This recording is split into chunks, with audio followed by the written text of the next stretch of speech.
Hello बच्चों, चलिए प्रश्न पढ़ते हैं। प्रश्न दिया है डीएनए आधारित आरएनए पॉलीमरेज एंजाइम बहुलीकरण अभिक्रिया को डैश यानी कि यहाँ पे रिक्त स्थान है दिशा में उत्प्रेरित करता है।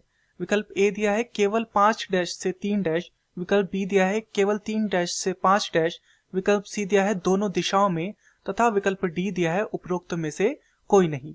तो इस प्रश्न में हमें जो प्रक्रिया बोली गई है वो अनुलेखन की प्रक्रिया है, अर्थात इस प्रश्न की जो मुख्य अवधारणा है वह अनुलेखन के विषय में है और हमें यहाँ पर दिशा बतानी है कि जो आरएनए पॉलीमरेज होता है वो इस प्रक्रिया में किस दिशा से किस दिशा की ओर कार्य करता है।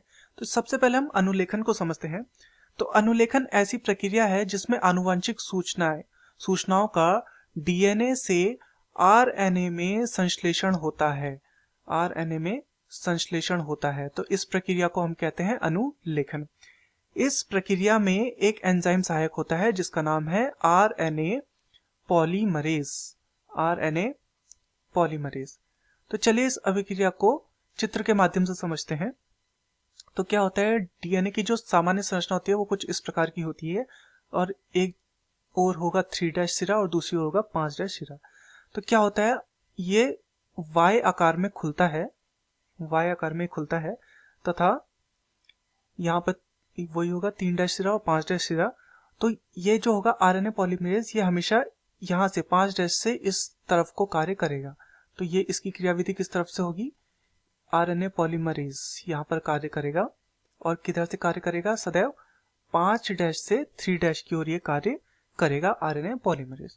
तो चलिए विकल्पों को देखते हैं। विकल्प ए हमें दिया है केवल 5 डैश से 3 डैश, तो बिल्कुल ये केवल 5 डैश से 3 डैश की ओर ही कार्य करता है, ये यहाँ पे समझने वाली बात है, केवल इसी दिशा में कार्य करता है।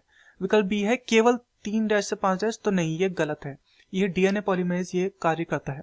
विकल्प सी है दोनों दिशाओं में, दोनों दिशाओं में नहीं, केवल एक ही दिशा में ये कार्य करता है तथा विकल्प डी है उपरोक्त में से कोई नहीं। तो उपरोक्त में से कोई नहीं हमारा उत्तर नहीं हो सकता क्योंकि हमें अपना उत्तर मिल चुका है। अतः दिए गए प्रश्न का सही उत्तर होगा विकल्प ए 5 डैश से 3 डैश। मैं आशा करता हूं आपकी यह समझ में आया होगा। धन्यवाद।